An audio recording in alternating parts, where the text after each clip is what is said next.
yerlarning narxi keskin tarzda juda ham tushib ketib qoldi. Ayniqsa men turgan joyim hozir bir sotigini $1900 belgilab qo'ydik. Shu orqamda ko'rib turgan joylar 2 gektarli joy hisoblanadi. Dom qursa bo'ladi, kottej qursa bo'ladi, boshqa ishlab chiqarish biznes zavodlarni qursalar ham bo'ladi. Gaz, svet, suvlari bor. Hujjatlarida hech qanaqa muammo yo'q, hammasi joy-joyida. Joyimizda qurilish uylari ham bor, pastda hammom, hojatxonalari, ishlab turgan g'isht qazadigan katta seximiz bor. Ancha-muncha turoqlariga ega. Manzilimiz Parkent tumaniga qarashli Nilufar Dashni posyolokdan o'tganimizda joylashgan. Zavodimiz shu yo'lni yoqasiga, uzunasiga joylashgan. Yo'llarimiz ham zo'r. O'zini 400 tali transformatorlari ham bor. Eslatib o'taman, 2 gektarli joyimiz $1900 belgilangan sotiga mana shu ko'rib turgan zavodlarda 1.100.000 ta pishgan g'ish bor.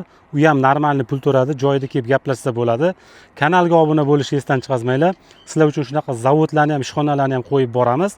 Pastda raqamlar bor. Bemalol biz bilan bog'lansanglar bo'ladi.